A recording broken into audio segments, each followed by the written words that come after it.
Hi everyone, welcome to Vivek Tutorials. In the last video we had seen acceleration.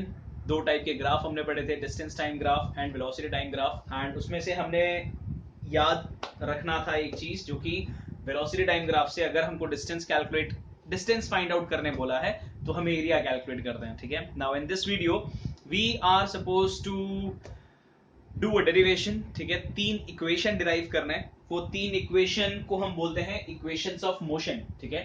तो those 3 equations are termed equations of motion, and those equations we will derive using a graphical method. Graphical method मतलब हम graph की मदद से वो 3 equation derive करेंगे. वो 3 equation ये है. पहला है v is equals to u plus at. Second है s is equals to ut plus half at square. और तीसरा है v square is equals to u square plus 2as. ठीक है.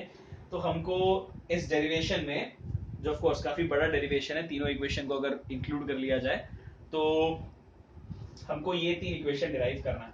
इसमें से जो पहला इक्वेशन है that is related to displacement, that is related to velocity and time. ठीक है. वेलोसिटी है और टाइम है. एक्सेलरेशन भी है but it is more associated with velocity and time. दूसरा वाला है डिस्प्लेसमेंट एंड टाइम, जो s है दैट इज डिस्प्लेसमेंट. डिस्टेंस या डिस्प्लेसमेंट कुछ भी ले सकते हैं. हमने पढ़ा है कि डिस्टेंस और डिस्प्लेसमेंट में जो मेन फर्क होता है वो डायरेक्शन का ही होता है. So this first one is velocity time, second one is displacement time, third one is displacement and velocity. s है डिस्प्लेसमेंट, v और u है वेलोसिटी. ठीक है. तो ये 3 अलग अलग इक्वेशन है. हम डिराइव करना स्टार्ट करते हैं. So we start with the first equation. हमको पता है एक्सेलरेशन का फॉर्मूला होता है change in velocity upon time. ठीक है. So we are well aware of this thing. तो हमारे पास यहाँ पे एक वेलोसिटी टाइम ग्राफ है. ठीक है. तो मैं एक बार ग्राफ का मतलब भी समझा देता हूँ. ग्राफ में हमने जो ड्रॉ किया वेलोसिटी टाइम ग्राफ है. This is velocity, this is time. पहले उस ऑब्जेक्ट का वेलोसिटी था u. ठीक है. ऑब्जेक्ट का कुछ वेलोसिटी था u हैविंग सर्टेन वैल्यू. फिर टाइम t के बाद, मतलब 0 पे उसका वेलोसिटी कुछ वैल्यू था. फिर टाइम t के बाद उसका वेलोसिटी बढ़ के हो गया यहाँ पे v. ठीक है. सो यहाँ पे वेलोसिटी u है और जब उसका वेलोसिटी बढ़ता जा रहा है तो u से फाइनली ये वेलोसिटी पहुंच गया v. तो पॉइंट b पे पहुंचने का था अगर हम मार्क करेंगे तो वेलोसिटी वाले एक्सिस पे हमको ये पॉइंट मिलता है. ठीक है. तो पहले है वेलोसिटी u, बाद में है v. लेकिन ग्राफ को, मतलब u से v पहुंचने के लिए टाइम लगा t का. मतलब जब वेलोसिटी चेंज हो रहा है इन सर्टेन टाइम तो देयर इज एक्सेलरेशन. तो मैं लिख रहा हूं acceleration is change in velocity upon time. ठीक है. अब चेंज इन वेलोसिटी, मतलब ऑफ कोर्स v का वैल्यू ज्यादा है, u का वैल्यू कम है, तो v minus you upon T लिखते हैं हम. ठीक है. तो अभी ध्यान से देखना है इसमें v मतलब v वाला कौन सा ग्राफ पे पॉइंट है c. ठीक है. v तो वैल्यू है वेलोसिटी का. सपोज मान लेते हैं 40. ठीक है. v is 40, u is 10 example. तो 40 माइनस 10 इज 30. तो 30 का वेलोसिटी चेंज हुआ है. ठीक है. तो ग्राफ में अगर हम देखेंगे तो हमने नाम दिया इसको a b c d और ये पॉइंट को नीचे e. ठीक है. जहां पर टाइम है ऑफ कोर्स. तो हमको फाइंड करना है अभी एक्सेलरेशन के टर्म्स में change in velocity. Change in velocity मतलब वेलोसिटी में चेंज कितना आया है. तो हमको पता होता है final velocity minus initial velocity. मैं चलो ये लिख देता हूं पहले. चेंज इन वेलोसिटी मतलब होता है final velocity minus initial velocity.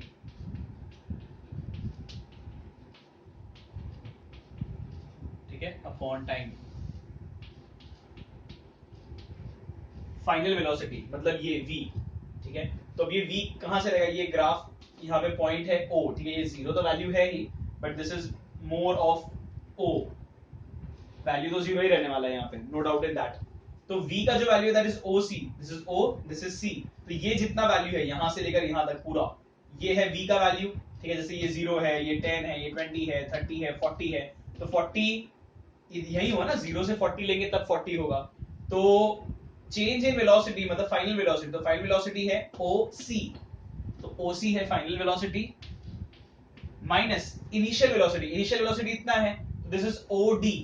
तो OD है. ये V और U तो वैल्यूज हैं. ठीक है. तो कंफ्यूज नहीं होना है. V और U are the numbers, C and D are the letters. तो जो हमको ग्राफ में लेटर है वो यूज कर रहा हूं मैं. तो फाइनल हो गया. इनिशियल है दिस U वाला वैल्यू, तो U वाला मतलब D है यहाँ पे. तो मैं लिखूंगा OD.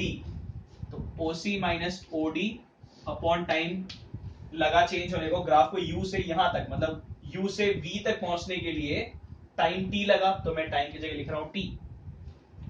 अब हमको पता है OC, ये OC में से अगर मैं OD निकाल दूं तो बचेगा CD, ठीक है। This part entire this OC, इतने में से अगर मैं इतना पार्ट निकाल दूं, OD को निकाल दूं तो बचेगा CD, तो ये ऊपर वही बचा ना CD, और यहां पे है एक्सेलरेशन और नीचे है t, ठीक है। तो मैं t को यहां मल्टीप्लाई करता हूं तो ये आ जाएगा AT, ठीक है। तो एक ये चीज ध्यान में रखना है। फिर इसके बाद if you look at the graph, अगर मैं ये लिख रहा हूं BE, तो BE को मैं लिख सकता हूं BA plus AE by geometry. Geometry को देख के ग्राफ के हमको पता चलता है कि जो BE है, this entire is nothing but BA plus AE, alright. Then if you look BA और CD तो इक्वली है ना, बिकॉज ये तो रेक्टेंगल की ऑपोजिट साइड्स हैं, तो जितना ये वैल्यू है BA उतना ही ये वैल्यू भी रहेगा CD, तो मैं BA की जगह लिखता हूं CD। AE होगा OD के इक्वल, AE जो है इतना ये रहेगा OD के इक्वल, OD के इक्वल, ठीक है, ऑलराइट। और BE ये पूरा, BE मतलब ये यहां से लेकर यहां तक, तो यहां से लेकर यहां तक ये जो पूरा ग्राफ है B से E मतलब वो हो गया यहां से यहां, C से O तक OC लिख देता हूं मैं यहां पे, ठीक है। तो यही मतलब हो गया उसका। अब सब्स्टिट्यूट करते हैं OC इज नथिंग बट ये यहां से यहां तक, तो OC is nothing but V, मतलब ये O का वैल्यू यहां पे 0 है, V का वैल्यू सपोज 40 है, तो OC मतलब 40 माइनस 0 दैट इज 40, तो OC इज V, तो मैं OC की जगह लिखता हूं V, ठीक है। फिर CD है ये, तो CD की जगह हमको मिला था AT, तो मैं लिखता हूं CD की जगह पे AT प्लस OD इतना है, OD मतलब U, तो ये ग्राफ में OD है मतलब सपोज ये 10 है, तो 10 माइनस 0 इज 10, तो OD इज 10, तो I will write 10 that is U, hence इसको अरेंज कर देते हैं, therefore V is equals to U plus AT। तो ये है हमारा पहला इक्वेशन, ठीक है, जो डिराइव करना था। सो this is the first equation. तो इस इक्वेशन को हम बोलते हैं equation of motion describing velocity and time, ठीक है। तो ये है पहला इक्वेशन, ऑलराइट। तो अब मैं इसको इरेज करता हूं, हम सेकंड इक्वेशन स्टार्ट करते हैं।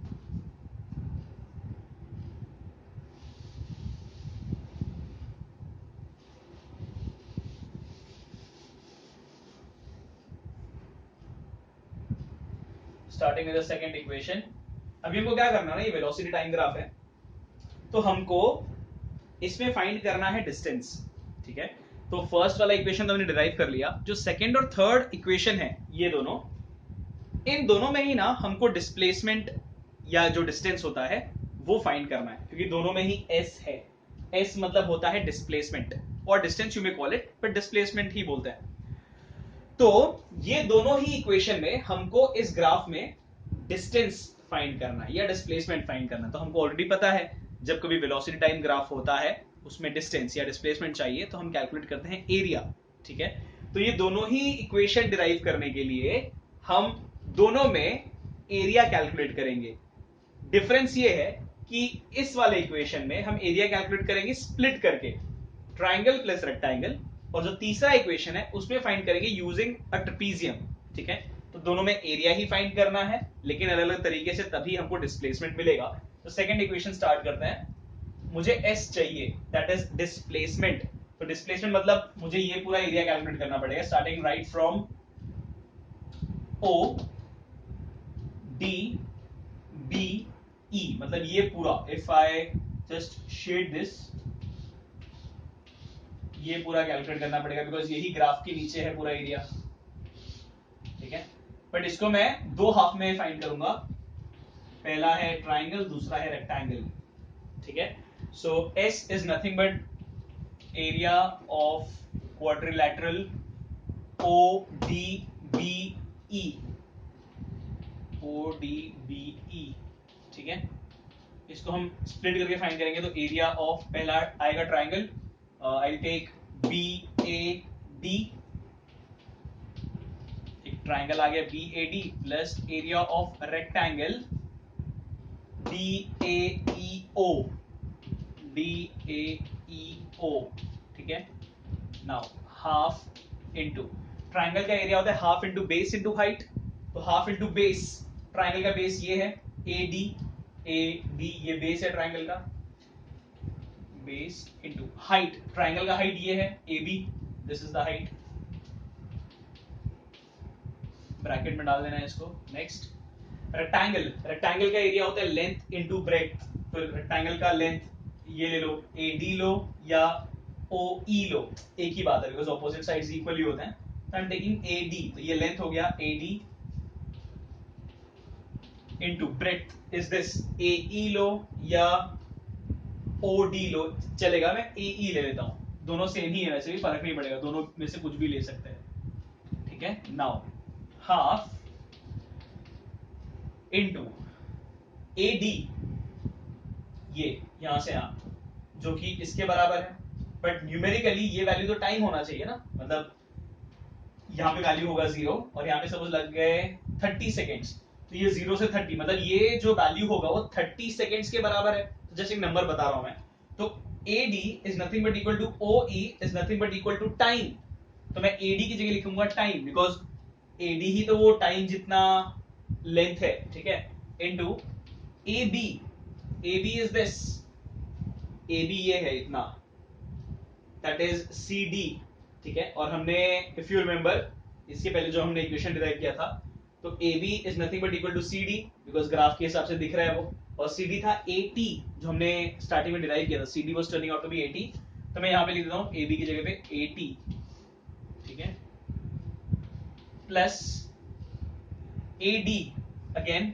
AD इतना, यहां से आ, this is A, this is D, तो AD is nothing but equal to OE, that is nothing but equal to T, तो मैं लिखूंगा T into AE, AE is nothing but equal to OD, मतलब of course ये point D यही वाला है, हाँ, to not get confused, मतलब ये तो न्यूमेरिकल वैल्यू है U, D इस पॉइंट का ही नाम है, तो AE is nothing but equal to OD, that is U, तो मैं लिख दूंगा U. So if we arrange it, this will be T into T, T square हो जाएगा, तो ये हो जाएगा half A T square, half A T square plus T into U is UT, तो अब लिख देंगे इसको S is equals to, arrange करता हूं, पहले UT लिखता हूं प्लस हाफ AT square, ठीक है, ये हमारा दूसरा इक्वेशन है। This is equation of motion describing displacement and time, ठीक है, तो ये है डिस्प्लेसमेंट टाइम वाला, ठीक है, तो ये हो गया second equation of motion. Now moving ahead with the third one,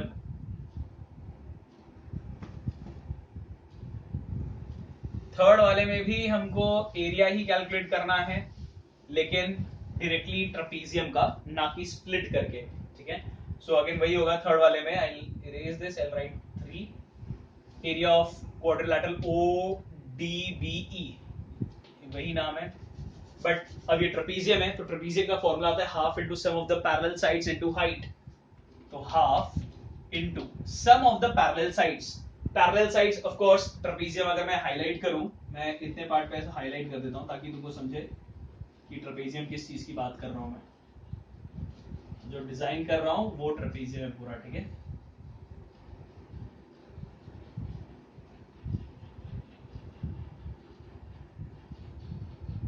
ठीक है, सो ये ट्रेपीजियम है, तो I just number the sides ताकि तुमको पता चले मैं क्या बता रहा हूं। This is first side, this is second side, this entire is third side, this is fourth side, ये हटा देता है, कुछ मतलब नहीं है, ठीक है। इनमें से कौन से साइड्स पैरेलल है, क्या 2 और 4 पैरेलल है? नहीं, ऑफ कोर्स पैरेलल नहीं है। 1 और 3 पैरेलल है, तो इफ यू लुक 1 एंड 3 ये पैरेलल साइड्स हैं, ऑफ कोर्स, ठीक है। So half into sum of the parallel sides, sum मतलब ऐड करना है, तो ऐड करेंगे पैरेलल साइड को, तो पैरेलल साइड है OD प्लस BE, तो हाफ इनटू सम मतलब plus of the parallel sides, तो पैरेलल साइड्स को प्लस कर दिया, इनटू हाइट, ट्रेपेजियम का हाइट है ये, ट्रेपेजियम में ये पैरेलल साइड्स हो गए और हाइट है ये, ठीक है। हाइट इसको नहीं लेना है, हाइट कभी टेढ़ा नहीं होता है, स्लैंट नहीं होता है, ठीक है। For example if I am standing like this, ठीक है, और if I am inclined like this, अगर मैं इंक्लाइंड हूं या अगर मैं बेंड हूं तो मेरा सही हाइट पता नहीं चलेगा। हम कभी भी जब हाइट की बात करते हैं it has to be perpendicular, straight होना चाहिए, ठीक है। सो ये टेढ़े वाले चीज को हाइट नहीं बोलते हैं, हाइट हमेशा परपेंडिकुलर होना चाहिए, मतलब ये जो लेंथ है ये हाइट होगा बिकॉज ये परपेंडिकुलर है इधर या इधर कहीं पर भी, but this is not perpendicular, ठीक है। So this is the height, you can take either AD और you can take OE, value में सेम है, तो सपोज मैं ले लेता हूं AD, now half into OD, OD मतलब ये, मतलब U, न्यूमेरिकली U हो गया, O से D, तो वैल्यू रहेगा U, तो मैं लिखता हूं U प्लस BE मतलब ये O से लेके C तक, that is nothing but V, numerically V के बराबर है, तो मैं लिखता हूं V into AD is this, यहां से यहां, that is nothing but OE, that is numerically equal to T, मैं लिखूंगा यहां पे T, ठीक है। नाउ मैं इसको अरेंज कर देता हूं, half into U plus V को I can write V plus U, ठीक है, V प्लस U इनटू, अब ये T के जगह पे ना हमको लिखना है, अच्छा ठीक है चलो मैं यहां तक लिख देता हूं, S is equals to this, we know A is equals to V minus U upon T, ये हमको एक्सेलरेशन का फॉर्मूला पता है, we know A is equals to V minus U upon T, तो अगर T को मैं यहां ले जाऊं, A को नीचे ले आऊं, ठीक है, T यहां जा रहा है, A नीचे आ रहा है, so we get T is equals to V minus U upon A, ठीक है, तो T यहां गया, A उसके जगह पे आ गया, अब ये T का वैल्यू यहां सब्स्टिट्यूट करना है, ठीक है, तो ये T का वैल्यू यहां डालना है हमको, तो S is equals to half into V plus U into T की जगह लिखेंगे V minus U upon A, ठीक है, सो हमने T की जगह लिखा V minus U upon A, अब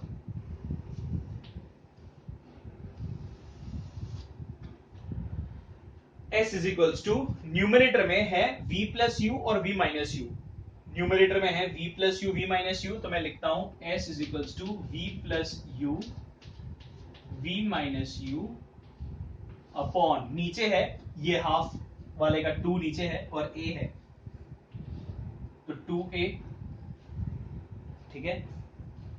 next V plus U V minus U, ये तो फॉर्मूला होता है एक, if you know A plus B A minus B is A square minus B square, ठीक है, मैथ्स में पढ़ा रहेगा ये formula, A plus B A minus B या फिर A minus B A plus B, whatever the order is, formula है A square minus B square, तो यहाँ पर है V plus U V minus U, ये हो जाएगा V square minus U square upon 2A, और यहाँ पर है S, मैं 2A को यहाँ मल्टीप्लाई करता हूँ इसके साथ, तो will get 2AS is equals to V square minus U square, ठीक है। अब U स्क्वायर को मैं इस तरफ ले आता हूँ, लेफ्ट हैंड साइड, ये हो जाएगा 2AS plus U square is equals to V square, अब मैं V स्क्वायर को पहले लिख लेता हूँ, मतलब पहले मैं ये वाला साइड लिखूंगा, फिर इक्वल टू, फिर ये वाला साइड लिखूंगा, तो आ जाएगा V स्क्वायर फिर equal to U square plus 2AS, ठीक है, this is the third equation which we were supposed to derive. This is the equation of motion deriving, describing in fact velocity and displacement, ठीक है, तो ये तीन equation हमने derive किए हैं, मोस्टली पूरा डेरिवेशन एक साथ नहीं आता है, it is asked in parts, it could be it could be velocity time, it could be displacement time, it could be velocity displacement, ठीक है। तो अगर सपोज पहला वाला पूछा है तो डायरेक्टली कर सकते हैं, दूसरा वाला पूछा है इंडिपेंडेंटली करना है, तीसरा वाला पूछा अलग अलग करना है, तो मोस्टली तो एक साथ पूरा नहीं पूछेंगे, अगर एक साथ पूछ लिए, एक जस्ट इन केस, बहुत रेयर चांस है, तो एटलीस्ट कम से कम 4 मार्क का पूछना चाहिए अगर पूरा पूछा है तो, या फिर अगर एक एक पार्ट पे पूछ रहे तो 2 मार्क या फिर 3 मार्क, 2 भी नहीं, I guess 3 is appropriate because graph भी ड्रॉ करना पड़ता है और फिर डिराइव भी करना है, so 3 इज फाइन इफ एक ही पूछा है, बट अगर सब पूछ लिया कांट हेल्प इट, 4 मार्क या 5 मार्क 5 तो ज्यादा अप्रोप्रिएट है अगर पूरा पूछ रहे हैं। ऐसा तो नहीं हो सकता इतना बड़ा है तो मतलब 20 मार्क का एक ही क्वेश्चन दे दो, that is not logically possible, ठीक है। तो ये इक्वेशन ऑफ मोशन है, काफी इंपॉर्टेंट है, इसमें 3 फॉर्मूला तुमको याद रखना है, ठीक है। v is equals to u plus at, s is equals to ut plus half at square, v square equal to u square plus 2as, v is final velocity, u is initial velocity, a is acceleration, t is time, s is displacement और distance। Value magnitude तो same ही रहता है, फर्क नहीं पड़ता है, ठीक है। तो ये है डेरिवेशन। अब हम आगे कंटिन्यू करते हैं with the next topic, that is uniform circular motion.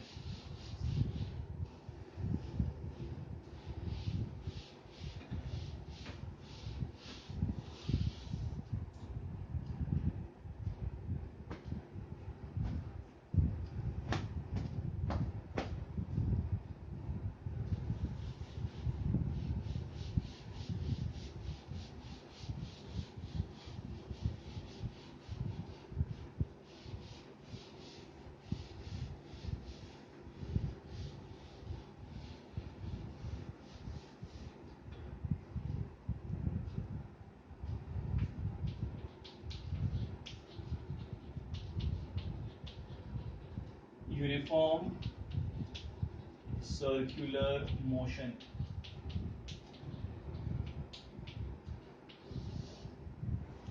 Circular motion तो सबको ही पता है, जो मोशन सर्कुलर मैनर में हो रहा है, ठीक है।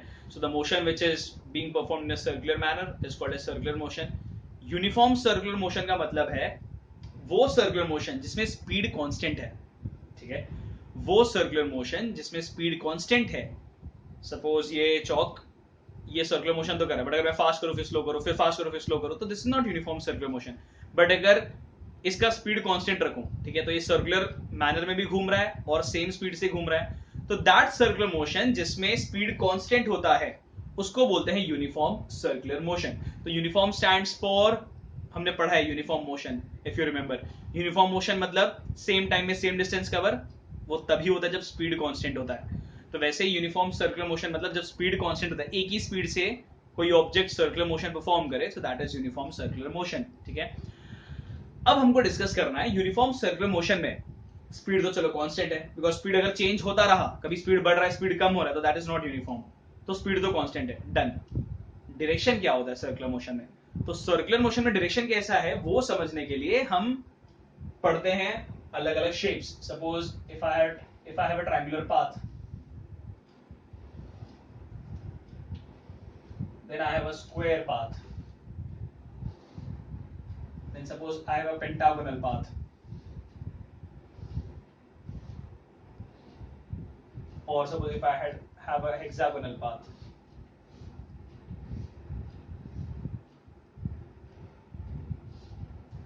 तो अगर मैं यहां से स्टार्ट कर रहा हूं पॉइंट ए, तो ए से स्टार्ट कर रहा हूं, वापस ए पर आने के लिए कितने बार डायरेक्शन चेंज होगा? 3 बार।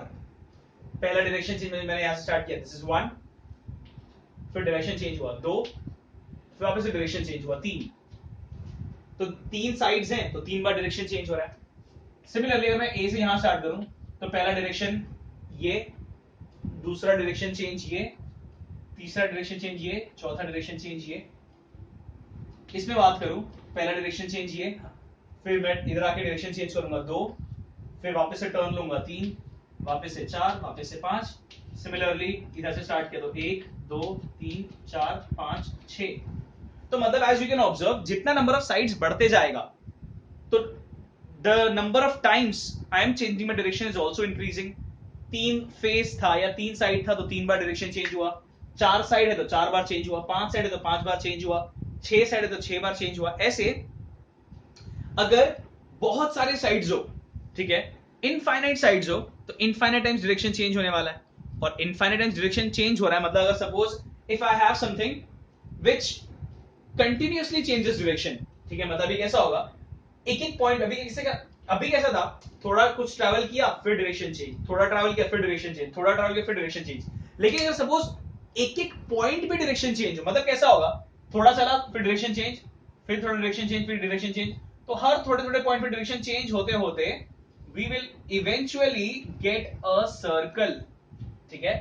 तो अगर हर एक पॉइंट पे डायरेक्शन चेंज होने लगे अभी कैसा था, अभी खाली कुछ कुछ डिस्टेंस ट्रैवल करके डायरेक्शन चेंज हुआ है, बट अगर सपोज थोड़ा डिस्टेंस ट्रैवल किया, फिर थोड़ा, फिर थोड़ा, फिर थोड़ा, फिर थोड़ा, फिर थोड़ा, फिर थोड़ा, ऐसे करते करते करते करते करते जो हमको शेप मिलेगा वो तो ऐसा सर्कल मिलेगा, ठीक है।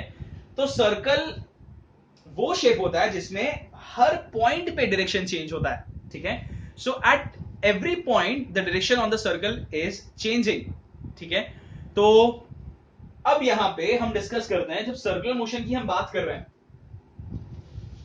तो सर्कुलर मोशन में स्पीड तो कांस्टेंट होता है, ऑलराइट। डायरेक्शन कांस्टेंट होता है? नहीं, डायरेक्शन बार बार चेंज होता है, बिकॉज हर पॉइंट पे डायरेक्शन अलग है। अगर तुम यहां देखोगे तो यहां पे डायरेक्शन अलग है, यहां पर अलग है, यहां पर अलग है, यहां पर अलग है।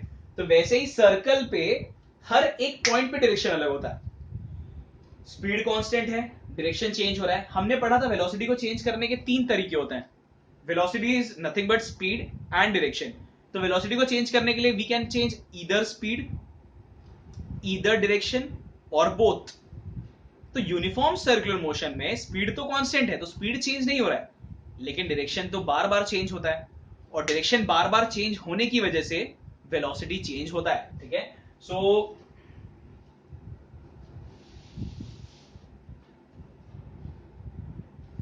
Velocity is nothing but speed plus direction, ये हमने पहले भी डिस्कस किया है, ठीक है। If you don't remember video 2 I guess, second video में हमने पढ़ा था वेलोसिटी को चेंज करने के 3 तरीके हैं। सिर्फ स्पीड चेंज करो, सिर्फ डायरेक्शन चेंज करो, दोनों चेंज करो। यूनिफॉर्म सर्कुलर मोशन में स्पीड तो हमेशा कांस्टेंट है, एक ही स्पीड से ऑब्जेक्ट ट्रैवल करेगा, सो दिस इज कांस्टेंट। लेकिन डायरेक्शन तो बार बार चेंज होता है, बिकॉज थोड़ा ट्रैवल किया फिर डायरेक्शन चेंज, फिर थोड़ा ट्रैवल किया डायरेक्शन चेंज, थोड़ा ट्रैवल किया डायरेक्शन चेंज, थोड़ा ट्रैवल किया डायरेक्शन चेंज। तो डायरेक्शन तो हर पॉइंट पे चेंज हो रहा है, और डायरेक्शन हर पॉइंट पे चेंज हो रहा है मतलब वेलोसिटी भी चेंज होगा। तो मतलब डायरेक्शन सेम नहीं है, कांस्टेंट नहीं है, इसलिए वेलोसिटी भी कांस्टेंट नहीं है। And when there is a change in velocity तो होता है एक्सेलरेशन, ठीक है। तो जब कभी वेलोसिटी चेंज होता है हम बोलते हैं एक्सेलरेशन है। तो वेलोसिटी चेंज का मतलब स्पीड चेंज ही नहीं होता है, सिर्फ डायरेक्शन के चेंज की वजह से भी वेलोसिटी चेंज हो सकता है। तो ये जो यूनिफॉर्म सर्कुलर मोशन है ना, इसको हम एक्सेलरेटेड मोशन बोलते हैं। Uniform circular motion is an accelerated motion. हमको क्या लगता है, एक्सेलरेटेड बोला मतलब स्पीड बढ़ा रहेगा या स्पीड कम हुआ रहेगा। तो वेलोसिटी को चेंज करने के लिए सिर्फ स्पीड को ही चेंज करना नहीं जरूरी है, स्पीड कांस्टेंट भी रहे, डायरेक्शन भी बार बार चेंज हो तो भी वेलोसिटी चेंज होता है, और when there is a change in velocity there is acceleration. तो यूनिफॉर्म सर्कुलर मोशन भले सेम स्पीड से घूम रहा है, लेकिन डायरेक्शन तो बार बार चेंज हो रहा है, और डायरेक्शन बार बार चेंज होने की वजह से वेलोसिटी चेंज हुआ है, इसलिए एक्सेलरेशन है, ठीक है। तो ये याद रखना है, uniform circular motion is an accelerated motion, speed change की वजह से नहीं, डायरेक्शन चेंज की वजह से, ठीक है। नाउ अगर सपोज एक सर्कुलर मोशन कंसीडर कर लेते हैं,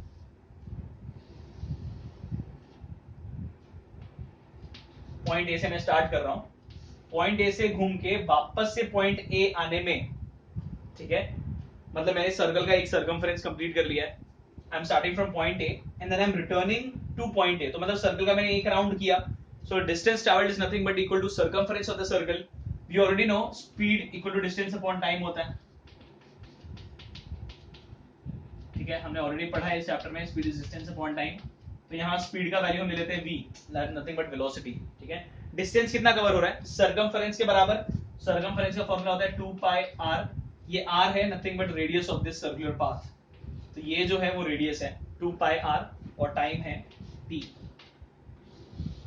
ठीक है। तो ये ऐसे समझ के रखना है कि v equal to 2 pi r by t, मतलब एक राउंड जब कंप्लीट हुआ, मतलब सर्कल के सर्कमफरेंस के बराबर डिस्टेंस मैंने कवर किया है, right from A again to A, time जो लगा रहेगा वो t।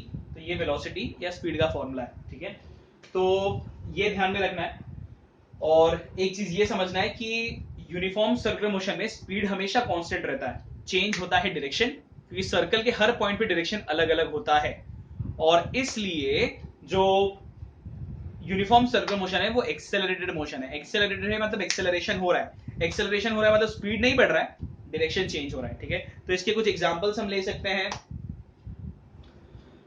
अगर फैन कोई पर्टिकुलर स्पीड पे चल रहा है, ठीक है, सपोज कोई भी स्पीड पे चल रहा है बट एक ही वैल्यू, तुम बार बार चेंज मत करो, तो जो फैन के ब्लेड्स हैं वो सेम स्पीड से घूम रहे होंगे, और सेम स्पीड से घूम रहे हैं मतलब वो यूनिफॉर्म सर्कुलर मोशन परफॉर्म कर रहे हैं। But if you look, blades कभी इधर जा रहे हैं, फिर कभी ब्लेड्स इधर होंगे, कभी ब्लेड्स इधर, कभी ब्लेड्स इधर. तो you can have a look कि अगर सपोज ये ब्लेड का डायरेक्शन है अभी तुम्हारी तरफ है, तो ये जब ब्लेड घूमेगा तो डायरेक्शन भी तो बार बार चेंज हो रहा है ना. Now it is towards me, so ये डायरेक्शन बार बार चेंज हो रहा है. तो फैन का जो मोशन हो गया, भले उसमें स्पीड कांस्टेंट है लेकिन डायरेक्शन चेंज हो रहा है, इसीलिए uniform circular motion accelerated motion है. फिर अगर हम बात करें अर्थ का रिवोल्यूशन अराउंड द सन या कोई भी प्लैनेट का अराउंड द सन, तो सेम वेलोसिटी से ही घूम रहे होते हो प्लैनेट्स. ऐसे नहीं होता कि प्लैनेट कभी ज्यादा स्पीड भागा, कभी स्लो हो गया, कभी ज्यादा फिर कभी स्लो. नहीं, direction of course bar bar change हो रहा है लेकिन स्पीड तो सेम है. तो ये सब यूनिफॉर्म सर्कुलर मोशन है. ठीक है, motion of planets around the sun, motion of electrons around the nucleus, and fan का मोशन. या फिर if you tie a string to a stone and then you whirl it, घुमाओ उसको, but fast और slow नहीं करते रहना है, एक ही रेट पे घुमाते रहो. ठीक है, तो जो स्टोन है वो यूनिफॉर्म सर्कुलर मोशन परफॉर्म करेगा, सेम स्पीड से ऐसे ट्रैवल करता रहेगा लेकिन डायरेक्शन चेंज हो रहा है. कभी स्टोन इधर जा रहा है, कभी इधर जा रहा है, कभी इधर, कभी इधर, कभी इधर, कभी इधर, कभी इधर, तो डायरेक्शन बार बार चेंज हो रहा है. तो यूनिफॉर्म सर्कुलर मोशन की ये सब एग्जांपल्स हैं. इसमें बस ये याद रखना है कि स्पीड हमेशा कांस्टेंट रहता है, डायरेक्शन हमेशा चेंज होता रहता है, और डायरेक्शन की चेंज होने की वजह से वेलोसिटी चेंज हो रहा है, इसलिए एक्सेलरेशन है. Alright, so uniform circular motion is an accelerated motion.